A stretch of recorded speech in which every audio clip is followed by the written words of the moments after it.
Hey everyone, welcome back to Garnock Reviews. I'm taking a quick break from the boat show reviews to share with you a latest listing for Mark Zeigler Yacht Sales. What we're looking at here is a 2007 Mariner 35 at Seville Express.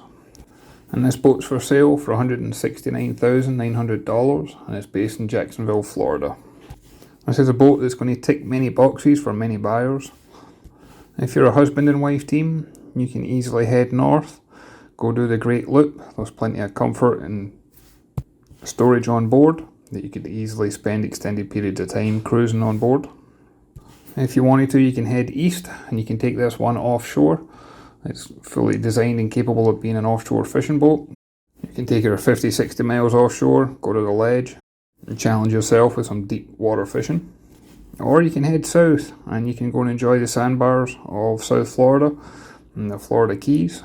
This has got an extended bathing platform on it, boarding access, transom shower, and be very much an ideal boat for South Florida as well.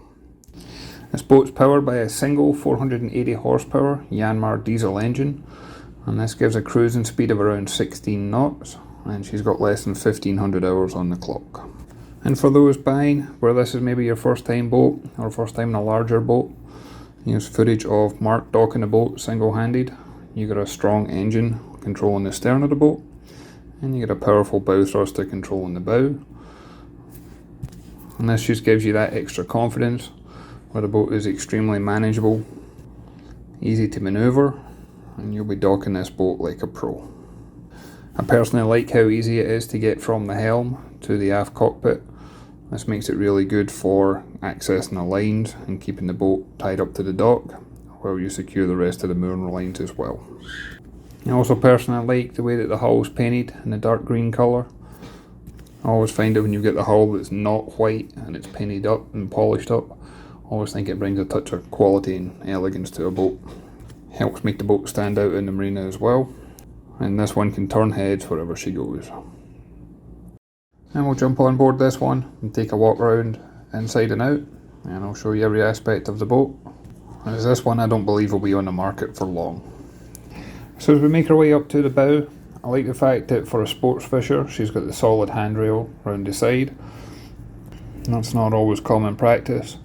I like how much deck space you have, and if you notice the cleats and the fillers, they're off to the side so there's nothing to trip on. So at the bow itself, you've got a Samson post here, you've got the electric anchor windlass, and you've also got an electric searchlight, and the searchlight is controlled from the helm, and I'll show you that joystick for it when we get back in there. And as we head back towards the stern, you can see what I mean by how clear the deck space is and how easy it is to walk from bow to stern. And when we get to the aft cockpit, this has actually got an extended awning that's been put up. This is easy to add and remove depending on what your needs are. It just slides into the fishing rod holder, and there's 6 fishing rod holders in total. There's 3 on each side. And you can see the new canopy that's been installed and how clear the screens are for it. And then I like the fact that this one's got a solid transom door, and you can lead out here. It's got an extended bathing platform as I mentioned earlier. It's got the boarding ladder. It's got the clips here that you can put a tender on. And the door also helps make it easier for landing bigger catch if you are using this for offshore fishing. And if you are swimming and diving, it's got a hot and cold shower.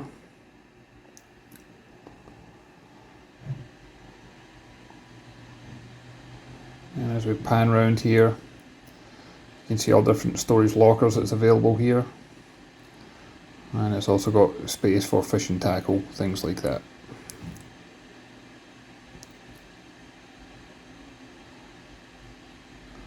Underneath the deck, there's a lazarette.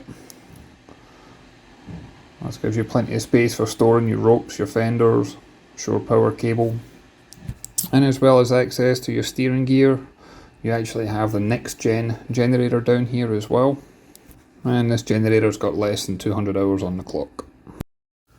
And as we enter into the cockpit for this boat, I liked how much headroom there was, but I also love the amount of visibility you have from the big windows that you've got right round the boat.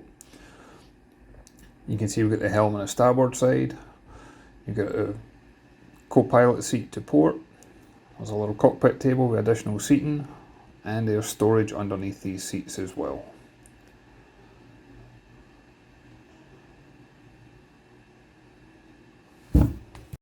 And overhead, both at the helm and on the co-pilot side, there is an opening hatch for additional light and ventilation, and you obviously have the artificial lights as well.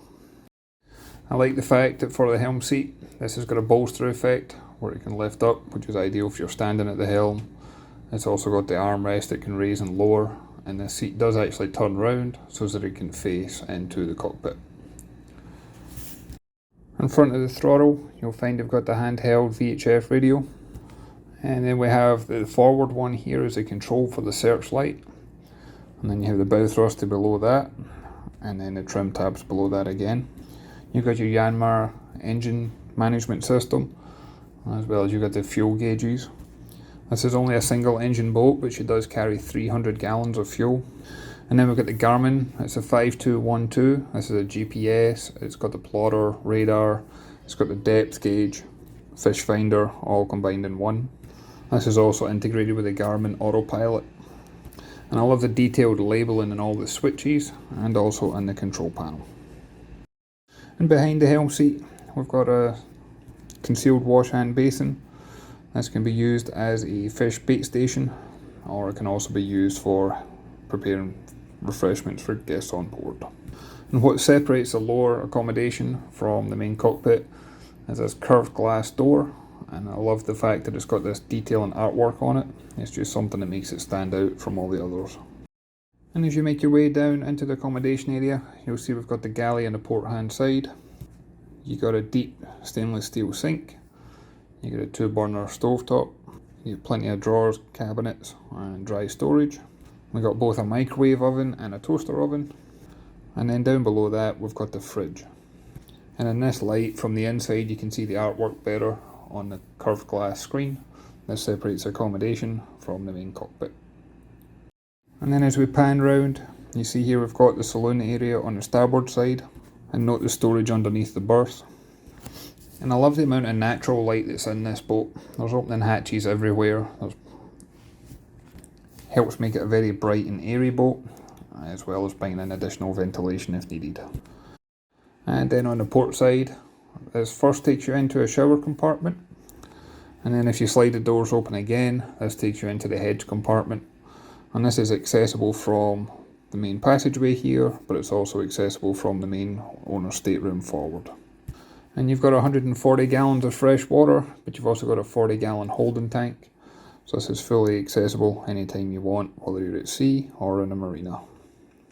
And if you are looking at doing extended cruising, I like the fact that it's got much storage for your personal belongings, toiletries and things like that. And then if you take a look at the forward owner's stateroom, this is a queen-sized island berth. For a boat of this size, there are storage lockers, cabinets and drawers everywhere. There's also a ton of artificial lights in here. And then overhead we've got a large opening hatch, which is great for ventilation, for light, but it can also be used in an emergency. Hopefully you never need to, but it's handy to have it there. And as well as having a TV and entertainment centre up here, you can see we've got all the paperwork and history of the boat that will be transferred to the new owner. And if we pan round one more time, you can see there's additional storage even underneath the berth. There's 4 drawers here, and there's storage under the mattress as well. And as we make our way through back to the aft cockpit, there's a step here as you're leading out, and this actually has a manual bilge pump, which I like the fact it's right centre in the boat, easily accessible. And finally that takes us to the engine. The engine is located on the main cockpit next to the helm. There's a large opening hatch.